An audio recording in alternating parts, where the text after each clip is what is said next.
चलो अब स्टार्ट करते हैं नेक्स्ट वाला चैप्टर, है ना। तो नेक्स्ट चैप्टर अपना कौन सा है? Anatomy of flowering plant. तो अभी तक हम लोग इसका एक्सटर्नल स्ट्रक्चर पढ़ रहे थे, अब हमें पढ़ना है एनाटॉमी, मतलब इंटरनल स्ट्रक्चर, ठीक है, प्लांट का इंटरनल स्ट्रक्चर, एनाटॉमी के बारे में। तो चलो मैं आपको बताता हूं।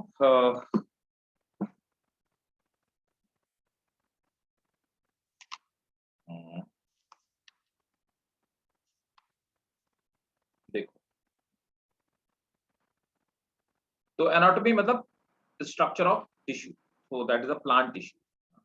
तो हेडिंग डालेंगे प्लांट एनाटॉमी, प्लांट एनाटॉमी।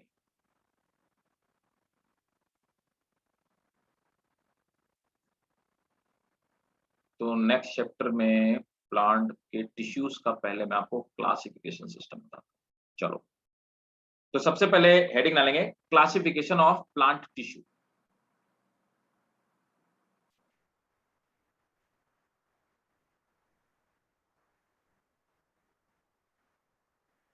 देखो,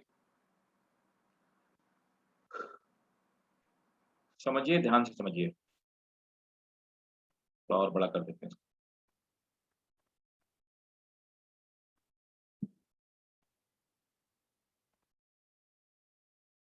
और स्क्रीनशॉट लेने से पहले एक चीज छुपा दूं जो कि गलत हुई इसमें, थोड़ी सी मिस्टेक पीपीटी में। ये जाइलम पैरेंकाइमा 2 बार लिखा हुआ है।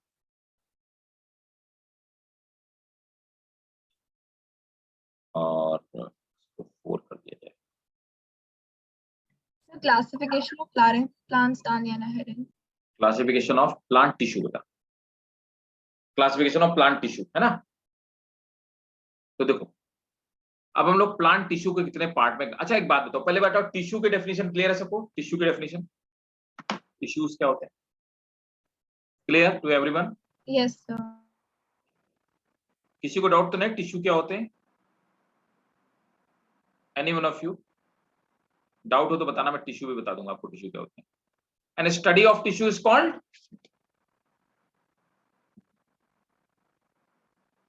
हिस्टोलॉजी, ठीक है।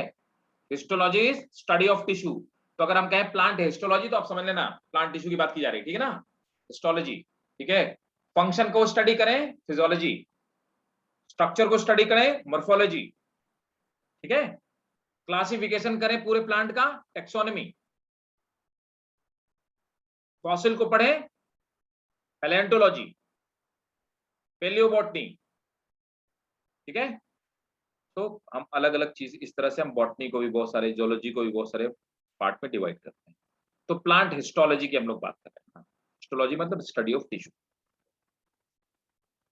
अब देखो, यहां पर क्या है, प्लांट में 2 तरह के टिश्यूज पाए जाते हैं। तो पहले होते हैं, पहले मैं आपको समझा देता हूं, फिर आप इसका चाहे स्क्रीनशॉट ले लेना, चाहे आप इसको स्क्रीनशॉट लेकर के और नोट कर लेना। तो प्लांट में ऐसे कुछ टिश्यूज पाए जाते हैं, मतलब ऐसी कुछ सेल पाई जाती हैं जिनमें डिवीजन की कैपेबिलिटी लाइफ टाइम रहती है, उनको हम मेरिस्टेमेटिक टिश्यू बोलते हैं। तो मेरिस्टेमेटिक टिश्यू होते हैं, they have capacity to divide, they have capacity to divide, है ना। तो इनमें डिवीजन की कैपेसिटी पाई जाती है, ये हमेशा डिवाइड करते रहते हैं। परमानेंट टिश्यूज को होते हैं, तो इन्हीं के डिवीजन से परमानेंट वाले टिश्यूज बनते हैं। तो परमानेंट टिश्यूज किनको कहते हैं? ऐसे टिश्यूज जिनमें डिवीजन की जो कैपेसिटी होती है वो खत्म हो जाती है ना, फिनिश हो जाती है। They do not have capability to divide, उनको हम परमानेंट टिश्यूज बोलते हैं, ठीक है। तो ये क्या है? Do not have capacity to divide, capacity to divide. अब हम क्या करते हैं, अब हम मेरिस्टेमेटिक टिश्यू को लोकेशन के बेसिस पे 3 पार्ट्स में डिवाइड करते हैं। तो क्या करते हैं, we divide on the basis of location.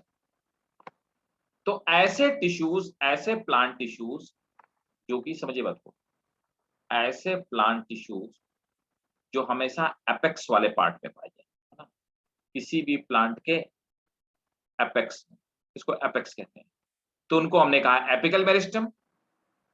ऐसे टिश्यूज जो कि कहां पाए जाते हैं, जो कि दो परमानेंट टिश्यू के बीच में दबे हुए, है ना, तो जो ब्रांच के बीच में यहां पर, तो नीचे की तरफ पीछे भी परमानेंट टिश्यू हो, आगे भी परमानेंट टिश्यू, उनको हम लोग क्या बोलते हैं, इंटरकैलरी।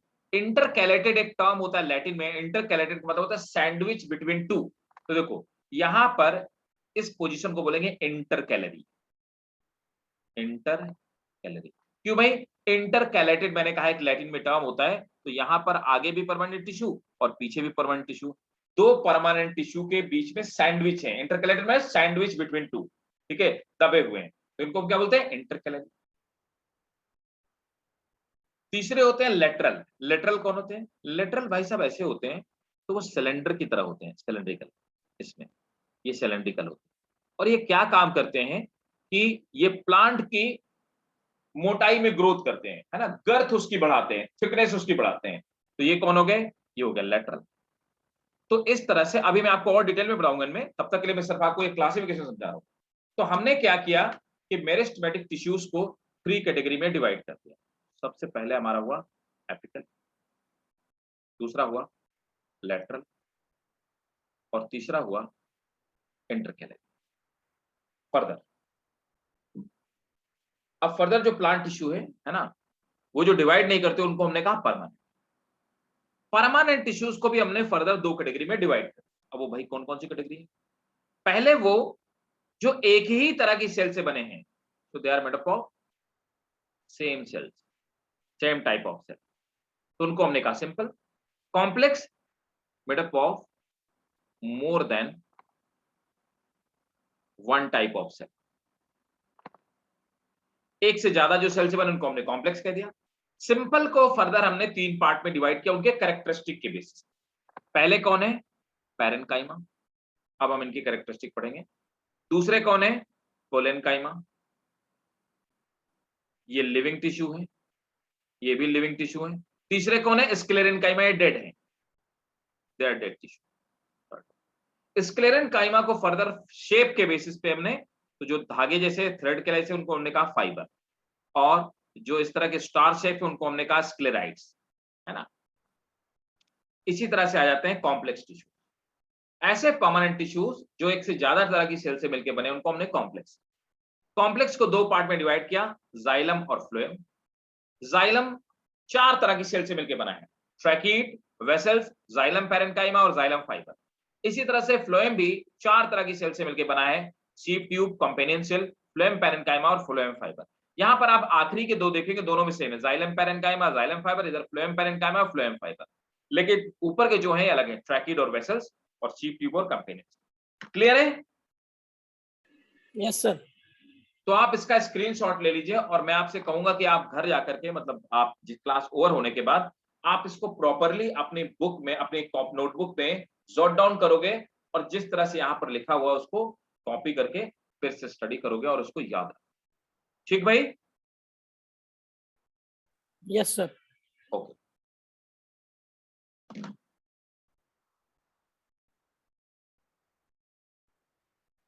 अब ठीक है, तो पहले आप हेडिंग डालिए मेरिस्टेमेटिक टिश्यू। हम लोग मेरिस्टेमेटिक टिश्यू पर, तो पहले देखते हैं कि आखिर मेरिस्टेमेटिक टिश्यूज क्या होते हैं, है ना, उनके कैरेक्टरिस्टिक पढ़ लेते हैं, फिर आगे की बात करते हैं।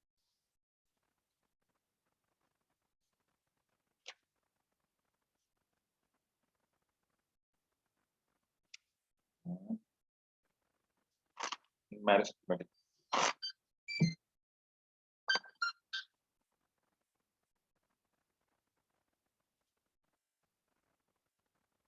नोट करेंगे, meristematic tissues are those tissues, meristematic tissues are those tissues, meristematic tissues are those tissues which have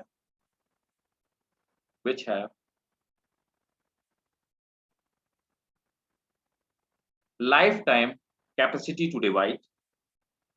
Meristematic tissues are those tissues which have lifetime capacity to divide, full stop. They are made up of they are made up of they are made up of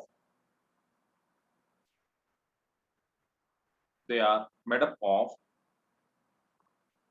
similar and they are made up of similar and immature cell. They are made up of similar and immature cell. Similar and immature cell which can divide. Similar and immature cell which can divide and form new cells. Similar and immature cell which can divide and form immature which can divide and form new cells. Next point.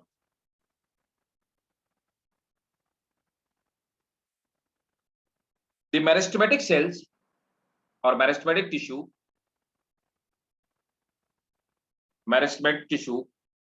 do not have, बहुत important है ये question, medical में पूछा हुआ question है. Meristematic tissues have dense protoplasm. Meristematic tissues have dense protoplasm and they do not have dense protoplasm and they do not have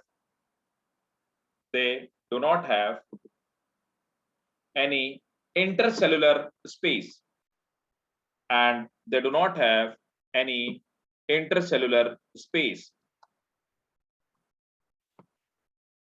तो normally जैसे mature cell होती हैं, है ना, तो उस तरह से मेरिस्टेमेटिक टिश्यू में किसी भी तरह का इंटरसेलुलर जो स्पेसेस होते हैं वो नहीं पाए जाते, है ना, बीच में कोई भी स्पेस नहीं पाया था, इंटरसेलुलर स्पेस नहीं पाए जाते. ठीक है, next point. In meristematic tissue, rate of respiration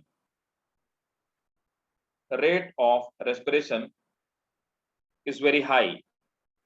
Rate of respiration is very high.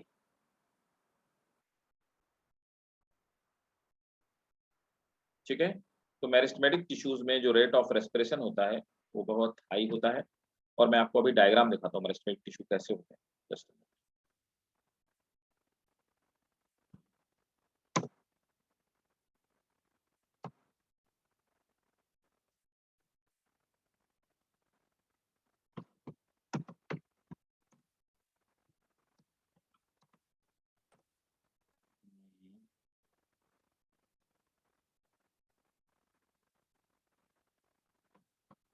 Meristematic shape.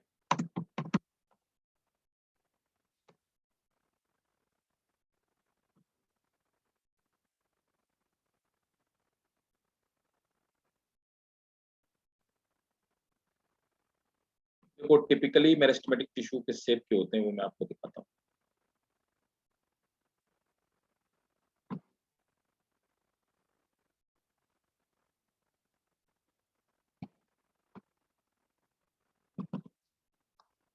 देखो ये आप ड्रॉ कर लीजिएगा, आपके नोटबुक में तो शायद नहीं होगा, सॉरी उसमें टेक्स्ट बुक में आपके नहीं होगा, तो आप अपनी नोटबुक में इसको ड्रॉ कर लीजिएगा. देखो तो ये मेरिस्टेमेटिक टिश्यूज का शेप होता है ना, तो नोट कर लीजिए. मेरिस्टेमेटिक टिश्यूज आर आइसोडायमेट्रिक, मतलब जिनका डायमीटर चारों तरफ से बराबर हो, मतलब spherical. Isodiametric. Meristematic tissues are isodiametric, round और पॉलीगोनल, जैसे ये दिख रहे हैं आपको polygonal. Meristematic tissues are isodiametric, round और polygonal in shape. Meristematic tissues are isodametric, round or polygonal in shape. Just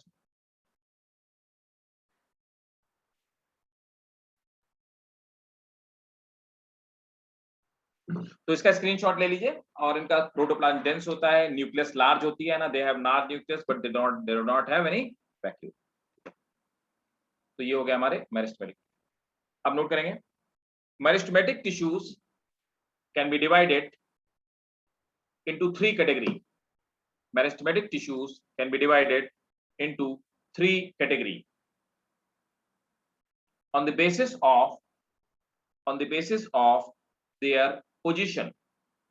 On the basis of their position. तो देखो मेरिस्टेमेटिक टिश्यूज को हमने उनकी पोजीशन के बेसिस पे तीन कैटेगरी में डिवाइड किया। अभी मैंने आपको थोड़ी देर पहले क्लासिफिकेशन में बताया भी, है ना, कि कौन कौन से टाइप होते हैं। अब मैं आपको दिखाता हूँ डायग्राम। तो जो डायग्राम मैं बना रहा था, वो डायग्राम मैंने जो बनाया था वैसे मैं डायग्राम आपको दिखाता हूँ।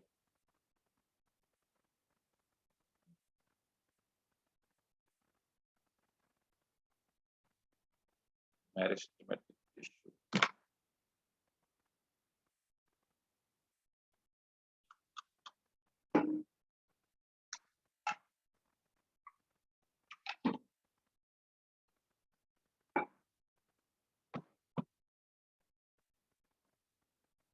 एक मिनट। मेरिस्टेमेटिक टिश्यू,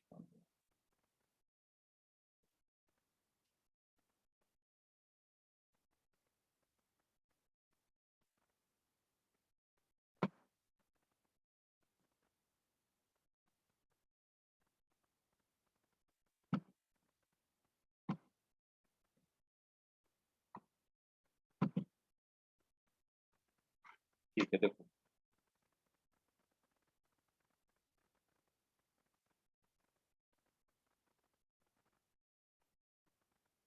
देखिए, तो ये रहे हमारे मेरिस्टेमेटिक टिश्यूज।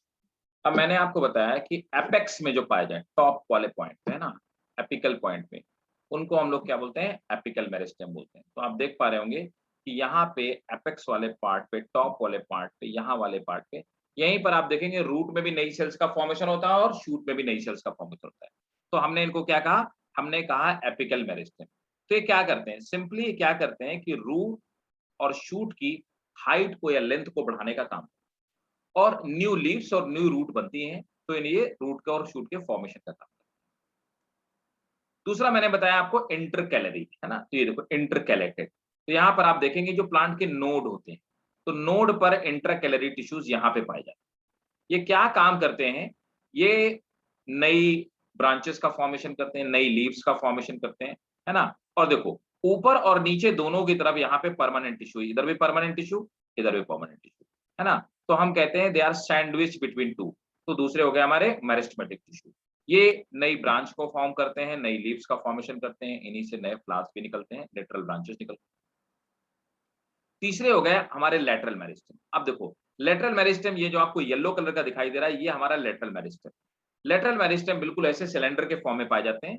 तो जैसे एक सिलेंडर है और एक सॉलिड सॉलिड कोई लॉग है ना, उस सॉलिड सिलेंडर के अंदर ऊपर एक हॉलो सिलेंडर डाला जाता है, वैसे है। अब ये क्या करते हैं, डिवाइड करने का काम करते हैं, ठीक है, डिवाइड करने का काम करते हैं। इधर डिवाइड करेंगे और इधर डिवाइड करेंगे। जब ये डिवाइड करने का काम करते हैं तो जिससे प्लांट की गर्थ बढ़ती है ना, गर्थ बोले तो उसकी मोटाई बढ़ती है, विड्थ बढ़ती है ना। तो ये प्लांट की गर्थ को या विड्थ को बढ़ाने का काम करते हैं, जिससे प्लांट ज्यादा मोटा होता है। तो इसीलिए प्लांट की जो अच्छा एक और चीज, प्लांट लेंथ में जब बढ़ता है ना, तो प्लांट जब अपनी हाइट को बढ़ाता है, तो हाइट प्लांट की जब बढ़ती है तो उसे हम लोग क्या बोलते हैं, उसे हम लोग कहते हैं प्राइमरी ग्रोथ, ठीक है। तो प्राइमरी ग्रोथ क्या है, प्लांट की लेंथ का बढ़ना क्या कहलाता है, प्राइमरी ग्रोथ। लेकिन जब प्लांट की गर्थ बढ़ती है, विड्थ बढ़ती है, तो हम लोग इसे क्या बोलते हैं, हम लोग इसे सेकेंडरी ग्रोथ कहते हैं, ठीक है। तो that is primary growth and secondary growth. बताओ भाई, मेरिस्टेम समझ में आया, एपिकल, लेटरल और इंटरकैलरी समझ में आ गया, Yes, पक्के sir. समझ में आ गया सबको।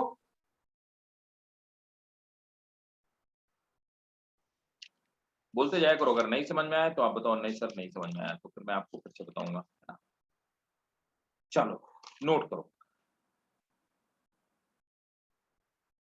Apical meristem, first apical meristem.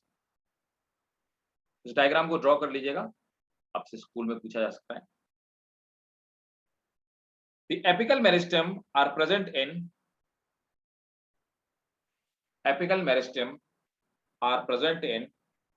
tips of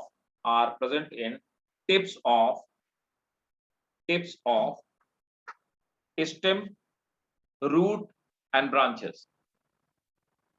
Apical meristems are present in the tips of stem, root and branches. Full stop. They produces growth in length. They produces growth in length. Full stop. We can say they are the tissue. We can say they are the tissue responsible for increasing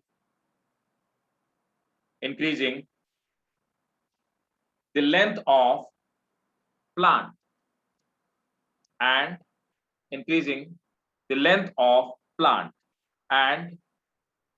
responsible for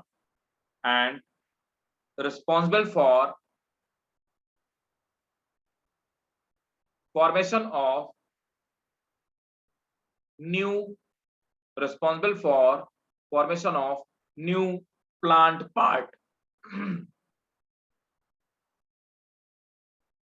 Next,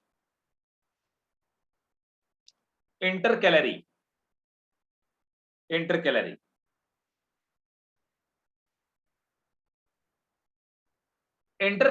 meristems. अब देखो plant जब धीरे धीरे ऊपर की तरफ grow करता है तो क्या होता है, ये बने कहां से? इंटरकैलरी मेरिस्टेम में जो वही होता है जो मेरिस्टेमेटिक सेल बीच बीच में छूटती जाती हैं। तो यहां पर मेरिस्टेमेटिक सेल छूट गई। जब प्लांट ने हाइट में ग्रोथ की, लेंथ में ग्रोथ की, तो बीच बीच में कहीं कहीं पर जो टिश्यू छूट गए। तो एक्चुअली जो इंटरकैलरी मेरिस्टेम होते हैं ये बनते तो प्राइमरी मेरिस्टेम से। ठीक है, नोट करेंगे।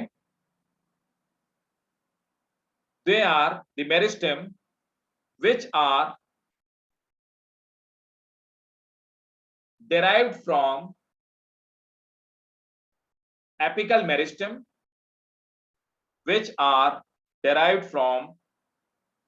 meristem, and they are sandwiched between two permanent tissue.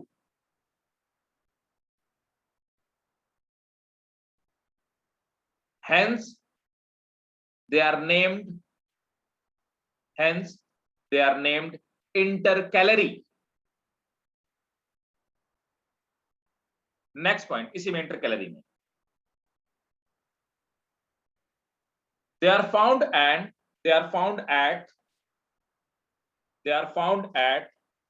the base of leaves.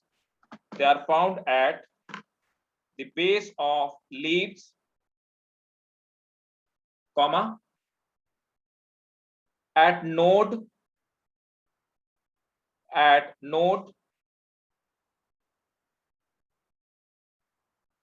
full stop. They are responsible for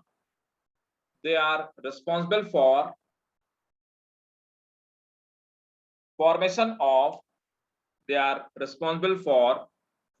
of leaves and branches. Next point, lateral meristem.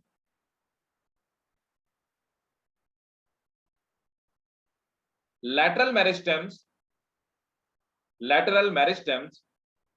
are found in calorie का last point repeat कर दीजिए। last point, intercalary.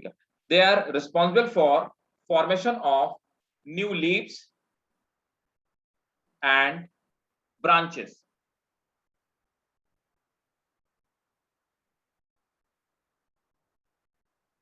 Next point, lateral meristem. They are found in the side of plant stem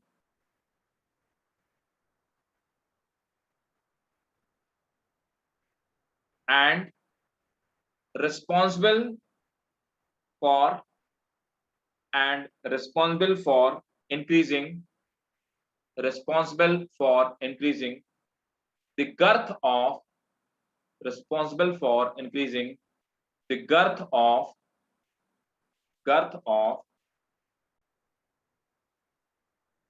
plant. Full stop.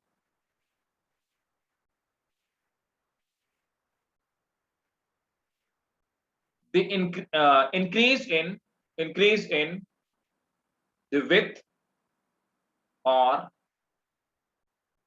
thickness of plant stem, increase in the width or thickness of plant stem is called secondary growth.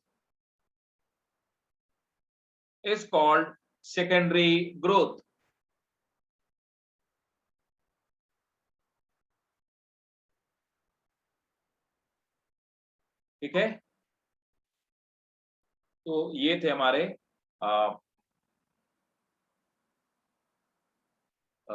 जो क्या बोलते हैं meristem. Clear है? Meristematic tissue का type clear?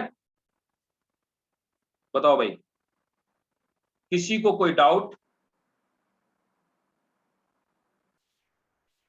बोलो। Any doubt? कोई doubt नहीं? अरे पूछ लूं मैं फिर? चलो फिर आप बताओ मुझे। अगर आपको डाउट नहीं तो मैं आपसे पूछता हूँ, है ना? इसका मतलब ध्यान से नहीं पढ़ रहे हो।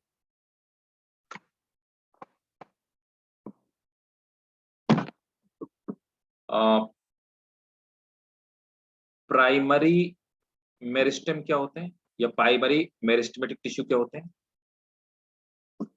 और सेकेंडरी मेरिस्टेम क्या होता है? अब आपको डाउट नहीं तो मुझे तो है। सेकेंडरी मेरिस्टेम क्या होता है बताओ? डाउट नहीं है तो मतलब आपको पता होंगे।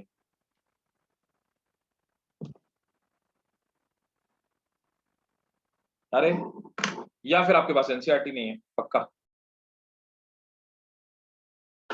देखो ना, एक जगह टर्म दिया हुआ है, मैं एनसीईआरटी में देख रहा हूं, एक जगह टर्म दिया हुआ है प्राइमरी मेरिस्टेम, और वो कह रहा है कि बोथ, एक लाइन है, both apical meristem and intercalary meristem are primary meristem. बोलो भाई, what are the primary meristem? Apical और इंटरकैलरी को कह रहा है कि प्राइमरी मेरिस्टेम। एपिकल बोला हुआ है और प्राइमरी इंटरकैलरी। हाँ, प्राइमरी और इंटरकैलरी जो है वो प्राइमरी है। And secondary lateral meristem. Secondary lateral meristem. हाँ, तो वो वही तो मैं पूछ रहा हूँ कि प्राइमरी है क्या चीज? सर इसका मतलब वो स्टार्टिंग में सबसे पहले वही चीज होगी, फिर उसके बाद लेटरल आएगा। Right, very good. तो प्राइमरी मेरिस्टेम वो होते हैं जब प्लांट का एम्ब्रियो, है ना, एम्ब्रियो क्या है समझो बात। मैं आपको पढ़ा चुका हूं, फ्रूट है ना, सीड पढ़ा चुका हूं ना, याद है ना? तो सीड के अंदर ये एक सीड है, इस सीड के अंदर एक एम्ब्रियो है ना? यही एम्ब्रियो जर्मिनेट करेगा और जर्मिनेट करके आगे को क्या होगा, इसी से ऊपर की तरफ प्लीम्यूल और नीचे की तरफ रेडिकल निकलेगी, प्लीम्यूल से शूट बनेगा, है ना, और रेडिकल से रूट बनेगी। तो प्राइमरी मेरिस्टेम वो होते हैं जो एम्ब्रियो से फॉर्म्ड होते हैं, डायरेक्टली एम्ब्रियो के टाइम से। जब एम्ब्रियो बनता है तो अभी जब ये ग्रो कर रहा है तो यहां पर सिर्फ दो ही तरह के पाए जाएंगे। कौन कौन से? एक तो इसमें एपिकल मेरिस्टेम होगा और दूसरा होगा इंटरकैलरी। ये दोनों एम्ब्रियो के टाइम से ही पाए जाते हैं, इसलिए इनको प्राइमरी मेरिस्टेम। जब प्लांट बड़ा हो जाता है, ग्रोथ कर जाता है, मैच्योर हो जाता है, उस समय ये वाले टिश्यूज का फॉर्मेशन होता है, लेटरल मेरिस्टेम का फॉर्मेशन होता है, और इसीलिए ये बाद में बनते हैं, इसीलिए इनको अपन क्या बोलते हैं, सेकेंडरी मेरिस्टेम। समझ आया? ध्यान से पढ़ा करो वरना मैं पूछूंगा जरूर। जब मैं आपसे बोलता हूं कोई डाउट है क्या, तो एक बार ग्लांस किया करो कि एनसीईआरटी में ऐसा तो नहीं कुछ दिया गया है जो मैंने नहीं बताया। चलिए नोट कीजिए, प्राइमरी एंड सेकेंडरी मेरिस्टेम और मेरिस्टेमेटिक टिश्यू, प्राइमरी और सेकेंडरी मेरिस्टेम। नोट कीजिए, primary meristem are those meristem which are derived from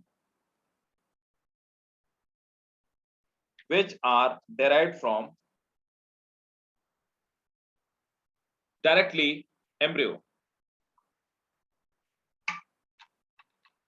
which are derived from directly embryo. Full stop.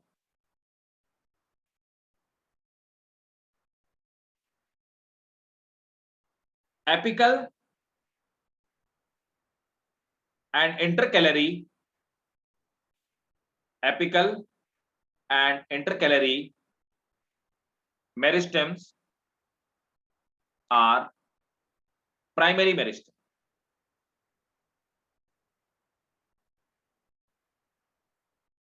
Next point. Secondary meristem are those meristem which are formed from the permanent tissue, which are formed from the permanent tissue, and they develop at the stage of maturity, and they develop at the stage of maturity. ठीक भाई, चलो अब पढ़ते हैं permanent tissue, है ना। तो permanent tissue पढ़ लेते हैं, चलिए हेडिंग डालिए परमानेंट टिश्यू। अभी क्लियर है सबको? Yes sir. ठीक है, हेडिंग डालो परमानेंट टिश्यू।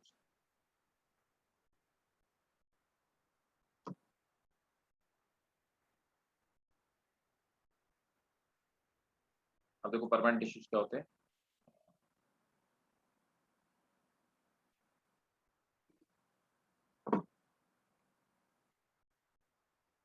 परमानेंट टिश्यू तो हमें पहले से पता है, वो टिश्यू जो डिवाइड नहीं करते, तो नोट करेंगे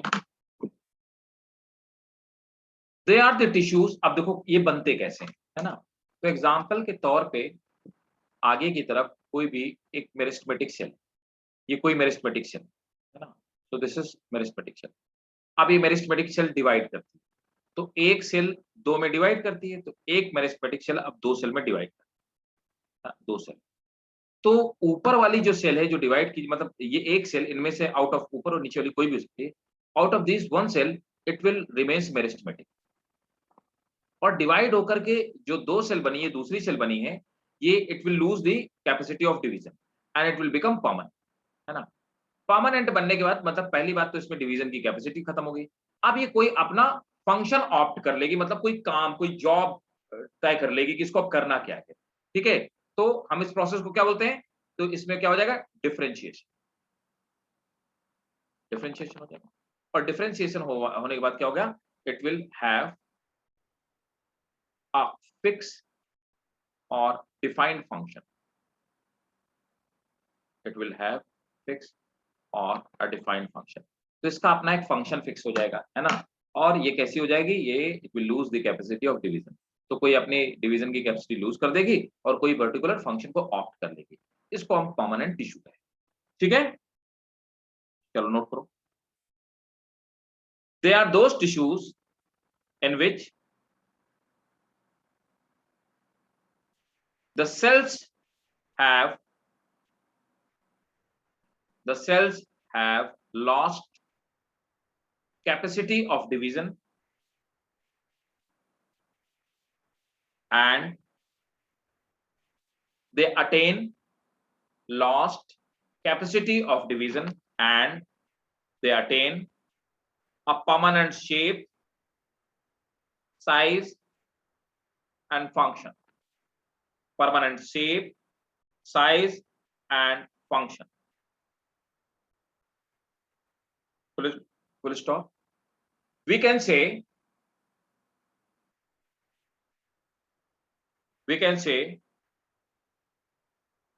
these cells are differentiated cells.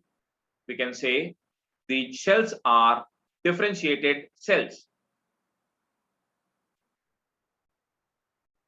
ठीक भाई? Next one.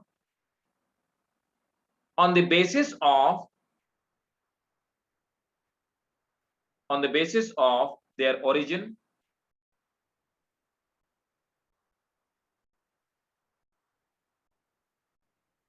on the basis of their composition, permanent tissues may be of two types. आप परमानेंट टिश्यू का पहला जो टाइप है वो हम लोग लिखेंगे simple permanent. First is simple permanent. Note करेंगे. Simple permanent tissues are those tissues which are made up of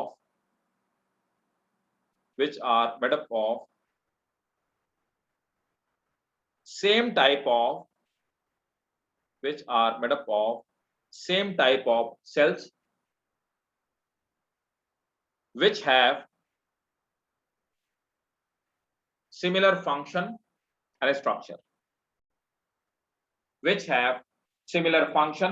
and structure. Full stop. Simple permanent tissues are further divided into three categories. Simple permanent tissues are further divided into three categories.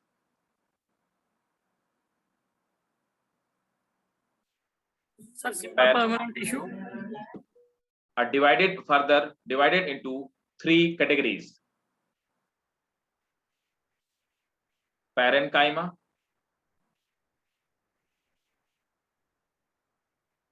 collenchyma and sclerenchyma.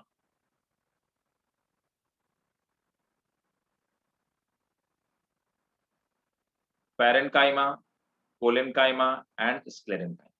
हमने इनको तीन category में further divide किया.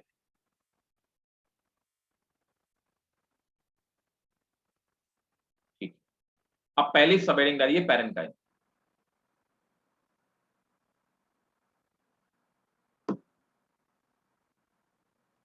अब आइए parenchyma में आ जाते हैं. देखो तो अब ये जो टिश्यूज हैं ये आपके स्कूल के एग्जाम के लिए इंपॉर्टेंट है. आज स्कूल में आएगा 3 marker question. Describe the structure and function of parenchyma with the help of diagram. तो आपको बनाना पड़ेगा. तो मैं आपको पैरेंकाइमा का पहले डायग्राम दूं. देखो प्लांट में जहां भी खाली जगह बचती है वहां पे पैरेंकाइमा टिश्यू बन जाते हैं. तो इसलिए इनको फिलर टिश्यूज भी कहा जाता है. तो पैरेंकाइमा टिश्यूज का diagram. They are parenchyma tissue. तो देखो पैरेंकाइमा टिश्यू जो है, पहली बात मैंने आपको बताया कि कहीं पे भी खाली जगह, सबसे ज्यादा पाए जाने वाले प्लांट में पाए जाने वाले टिश्यूज यही होते हैं. कहीं पे भी खाली जगह होती है वहां पे भर जाते हैं. इसलिए इनको फिलर टिश्यू भी कहा जाता है. फिलर टिश्यू है ना. और वैसे इनका मेन फंक्शन क्या होता है? सबसे जो मेन काम होता है स्टोरेज ऑफ फूड. तो आप जो भी चीज खाते हैं, कोई भी फ्रूट का, आप एप्पल खाते हैं, एप्पल में जो भी खाते हो पैरेंकाइमा टिश्यू आप खाते हैं. आप बनाना खाते हो, जो भी खाते हो आप पैरेंकाइमा टिश्यू खाते हो, क्योंकि फूड स्टोर तो पैरेंकाइमा टिश्यूज में होता है. इनकी सेल्स होती हैं. अब देखो यहाँ पे क्या होता है, ये जो सेल वॉल होती है इनकी थिन होती है, पतली होती है. थिन प्राइमरी सेल वॉल है ना. सेकेंडरी सेल वॉल पाई नहीं जाती. दूसरा क्या होता है, इनके बीच में स्पेस पाए जाते हैं, इसलिए सॉफ्ट होते हैं ना. They are soft and delicate. Soft होते हैं. इनमें क्या होता है, बीच में स्पेसेस पाए जाते हैं. तो इंटरसेलुलर स्पेसेस पाए जाते हैं. इनमें एयर भरी हुई होती है ना. एक और खास बात होती है, इनमें वैक्यूल जो होती है वो लार्ज होती है. Have larger vacuole. और न्यूक्लियस जो होती है, न्यूक्लियस और प्रोटोप्लाज्म, इट इज पेरिफेरल. तो न्यूक्लियस और प्रोटोप्लाज्म जो होता है ये पेरिफेरल पाया जाता है। वैक्यूल काफी लार्ज होती है और फंक्शन क्या होता है, ये जो आपको बाकी चीजें दिखाई दे रही हैं, फूड स्टोरेज का काम होता है ना। अब इन्हीं में से कुछ पैरेन्काइमा क्या कर देते हैं, कुछ पैरेन्काइमा में क्लोरोप्लास्ट डेवलप हो जाते हैं, तो हम उन पैरेन्काइमा को क्या बोलते हैं, उनको कहते हैं क्लोरेन्काइमा। ये मैं आपको एक्स्ट्रा बता दे रहा हूँ। तो क्लोरेन्काइमा वो होते हैं ऐसे पैरेन्काइमा दे डेवलप क्लोरोप्लास्ट।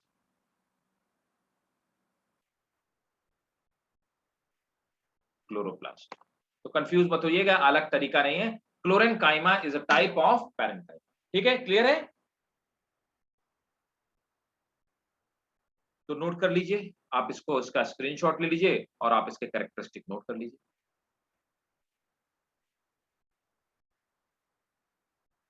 कोई डाउट, समझ आया सबको? पैरेन्काइमा क्या होते हैं? हाँ ना, बताते रहिए। ठीक है, नोट करिए।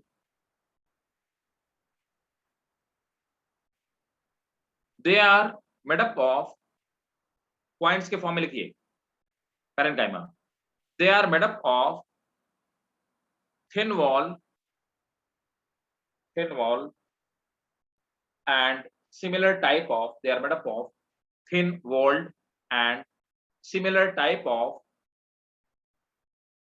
isodimetric cells. They are made up of thin walled and similar type of isodimetric cells. Full stop. It is the most abundant, it is the most abundant and most common, most abundant and most common of plant tissue.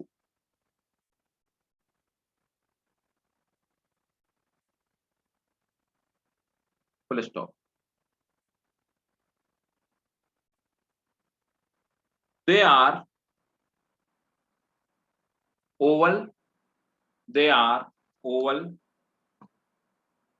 round, they are oval, round and polygonal in shape. Polygonal in shape. Next point. The cell wall of parenchyma,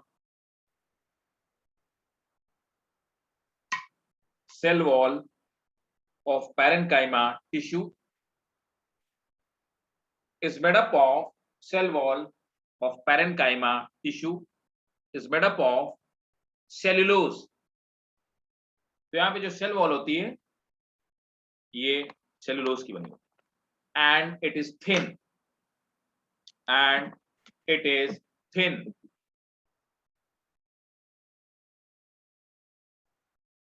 Next point. They have, बहुत important है ये question, पूछा हुआ question है। They have a large central vacuole. पूछा ये हुआ था कि न्यूक्लियस और न्यूक्लियस और प्रोटोप्लाज्म पेरिफेरल किस में पाया जाता है, और उसका आंसर था पैरेन्काइमा। रिसेंट ईयर का ही क्वेश्चन पेपर है, नीट का। तो they have large central vacuole and peripheral protoplasm.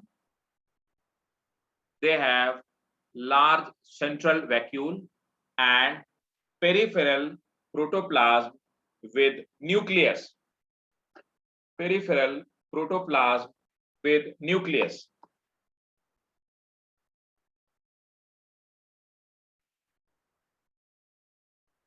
Next point.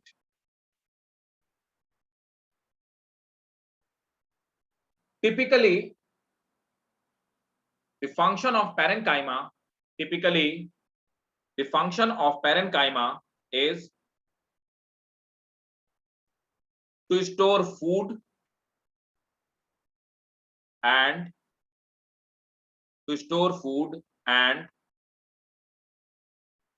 they conduct various substances and they conduct various substances by the process of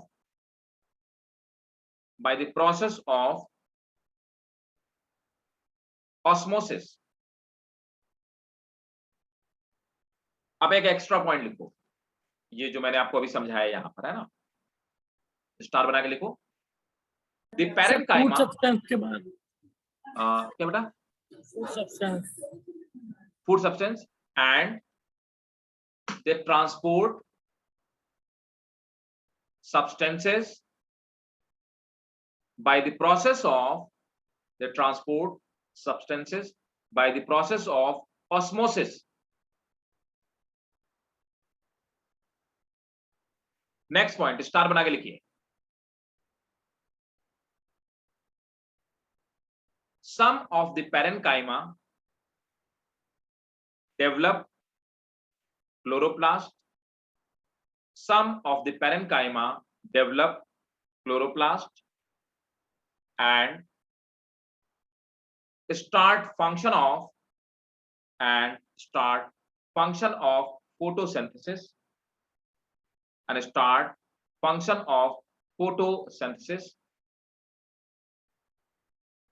They are called sclerenchyma.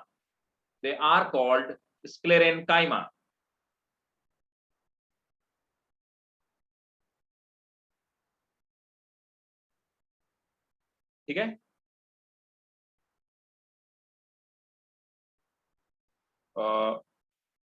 अब next heading डाल दें। अच्छा, एक और चीज स्क्लेरेनकाइमा, एक और बताता हूँ। कई बार क्या होता है, इनके बीच में बड़े बड़े एयर स्पेस बन जाते हैं, छोड़ो उसको, एयरेनकाइमा कहते हैं, आप नोट कर लीजिए आप कहीं पे, एयरेनकाइमा है ना। तो आपने देखा होगा कि एयर वैक्यूल, बड़े बड़े एयर स्पेस डेवलप हो जाते हैं, ये पाए जाते हैं वाटर प्लांट में, जो प्लांट पानी में पाए जाते हैं, जो उनको बायोन्सी प्रोवाइड करते हैं, उनको एयरेनकाइमा कहते हैं। तो aerenchyma is also modification of parenchyma. ठीक है। अब नेक्स्ट हम लोग पढ़ते हैं कोलेनकाइमा। बताओ पैरेन्काइमा को कोई डाउट, किसी को कोई दिक्कत? कोई डाउट नहीं। नेक्स्ट है कोलेनकाइमा, है ना। तो अब मैं आपको पहले कोलेनकाइमा का स्ट्रक्चर दिखाता हूँ। कोलेनकाइमा,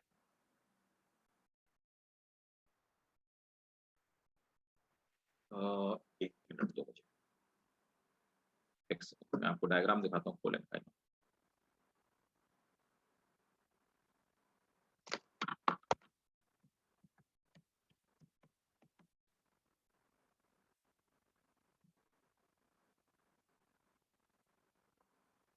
तो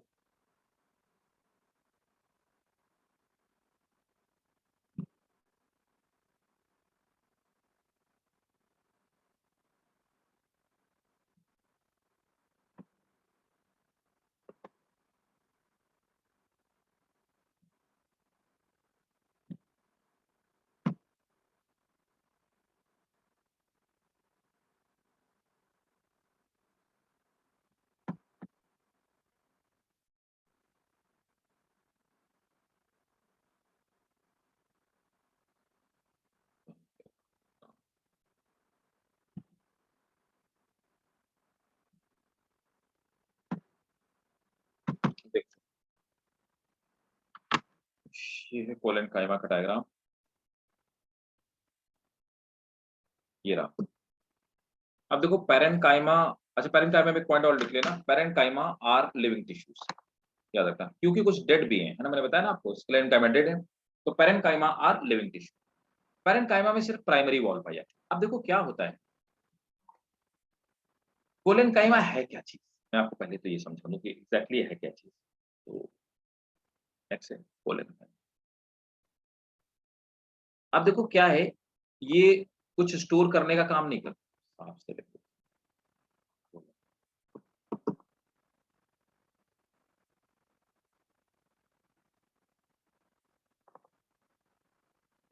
तो कोलेनकाइमा कैसे हैं, ये मैकेनिकल टिश्यू, मतलब क्या है, मतलब ये स्ट्रेंथ प्रोवाइड करने का, सपोर्ट देने का काम है। अब ऐसे प्लांट जिनमें कि, मैं आपको एग्जांपल बताता हूं कहां पाया जाता है, ऐसे प्लांट जिनमें कि वुड नहीं पाई जाती लेकिन उनका स्टेम स्ट्रांग होता है। देखो देखो, पपाया का आपने प्लांट देखा होगा, देखा है ना पपाया प्लांट, इतना बड़ा प्लांट होता है, उसमें वुड पाई जाती है क्या, बताओ? No wood sir. होती है? नहीं होती ना। लेकिन इसके बाद भी आप देखिए पपाया का प्लांट कितना जो होता है वो स्ट्रांग होता है, इतना इतना सॉफ्ट नहीं होता है। अब ऐसे प्लांट जिनमें वुड नहीं पाई जाती, उनके स्टेम को स्ट्रेंथ देने के लिए जो उनका स्टेम बना होता है वो कोलेनकाइमा का एक्चुअली बना होता है। और आप देखोगे उसके बाहर की लेयर ग्रीन होती है, वो क्लोरेनकाइमा की बनी हुई है ना। तो कोलेनकाइमा मैकेनिकल टिश्यू है, लेकिन ये लिविंग टिश्यू। ठीक, ये सॉफ्ट जो प्लांट, जो छोटे प्लांट होते हैं, नॉन वुडी प्लांट होते हैं, उनके स्टेम को स्ट्रेंथ प्रोवाइड कराने का काम करते हैं। देखो अब इनमें क्या होता है, कैसे स्ट्रेंथ होती है, ये वही सेम यहां पर आप देखेंगे, ये प्रोटोप्लाज्म पाया जाता है और ये सेल वॉल पाई जाती है और यहाँ पे एक बड़ी सी वैक्यूल है। लेकिन इनके किनारे पे ये जो कॉर्नर होते हैं, यहाँ पर ये जो येलो येलो दिखाई दे रहा है, दैट इज थिकनेस। तो कुछ सब्सटेंस डिपॉजिट हो जाते हैं इनके किनारे में, जो कि इनको स्ट्रेंथ देने का काम करते हैं। तो इसकी वजह से इनको स्ट्रेंथ मिल जाती है। ये नॉर्मली क्या होता है, ये नॉर्मली पैक्टिन होता है और सेलुलोज होता है। सेलुलोज और पैक्टिन वो मटेरियल है जिसके डिपॉजिट हो जाने की वजह से इनमें स्ट्रेंथ आ जाती है। ठीक है, और ये मैकेनिकल टिश्यू की तरह फंक्शन करना स्टार्ट कर देते हैं। ठीक, और क्या खास बात है?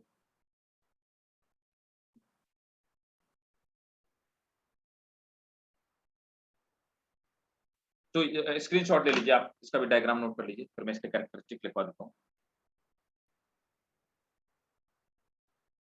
और मैं लिख देता हूँ ये टेक्निक किसकी,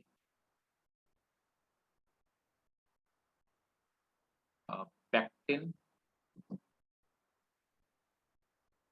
और सेलुलोज, और इसी को कई बार लिखा होता है पेक्टोसेलुलोजिक टेक्निक इसे बोलते हैं। पेक्टो, दोनों को जोड़ दिया दोनों टर्म को, पेक्टोसेलुलोजिक टेक्निक, है ना। तो ये पेक्टोसेलुलोजिक सब्सटेंस होता है जो डिपॉजिट होता है। नोट करिए, collenchyma are living tissues in which deposition of pectocellulose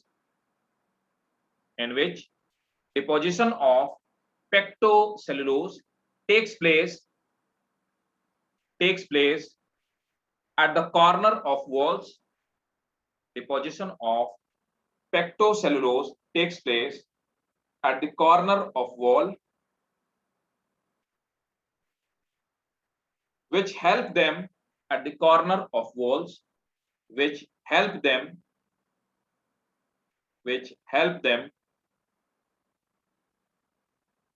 to give strength. Next point. The cells are often elongated. Generally लंबी cells होती हैं. The cells are often elongated. Next point. They are circular, oval,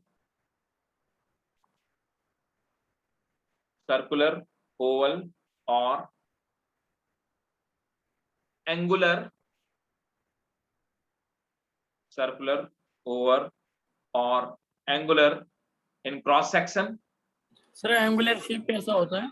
ये वाला ये angular ही shape है ना। Okay. ये particular angle में देखो ना, यहाँ पे डिपॉजिट है ना पेक्टिन और सेलुलोज, है ना, तो इसको हम एंगुलर कहेंगे। ठीक है, सर्कुलर, ओवल और angular in transverse section. Next point, they possess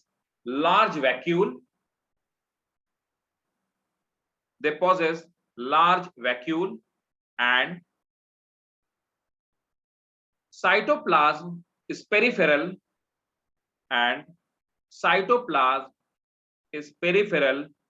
along with nucleus. Cytoplasm is peripheral along with nucleus. Next point, they often possess chloroplast, and perform, they often possess chloroplast and perform photosynthesis. Next point. Their function is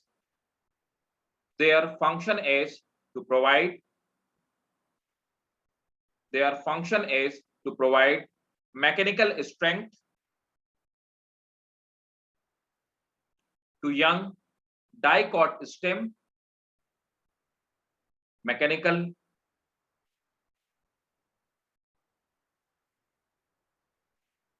strength to young dicot stem, comma, petiole and leaves. Next point.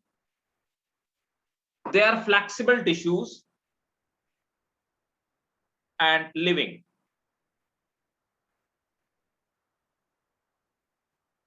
They are flexible tissues and living. Next point. It prevent leaf tearing. It prevent leaf tearing. तो leaves को बहुत durable बना देते हैं, जिससे leaf की tearing का जो काम होता है वो नहीं हो पाता है ना, तो लीफ टीयरिंग नहीं हो पाती है ना, ठीक है। तो ये हो गया हमारे पोलन काइमा। बताइए भाई,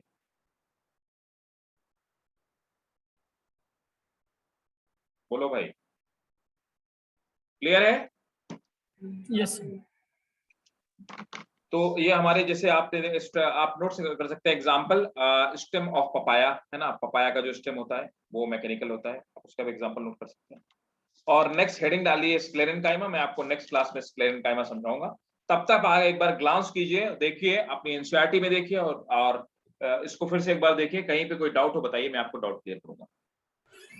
सर डेट्स जो होते हैं उनके भी ट्री वैसे ही होते हैं ना? क्या बेटा? सर जो डेट्स होते हैं, डेट्स मतलब वो डेट्स फ्रूट की बात कर रहे हो, खाने वाले की, या फिर वो प्लांट की? ट्री की बात करो। हाँ वो, लेकिन उसमें क्या होता है ना, उसमें फाइबरस टिश्यूज पाए जाते हैं। जो स्क्लेरेनकाइमा होता है ना, स्क्लेरेनकाइमा फाइबर पाए जाते हैं। वुड तो प्रॉपर नहीं होती, लेकिन उसमें होते हैं स्क्लेरेनकाइमा फाइबर काफी अमाउंट पाए जाते हैं। और बताओ भाई, एनी डाउट? बताइए भाई, किसी को कोई भी डाउट?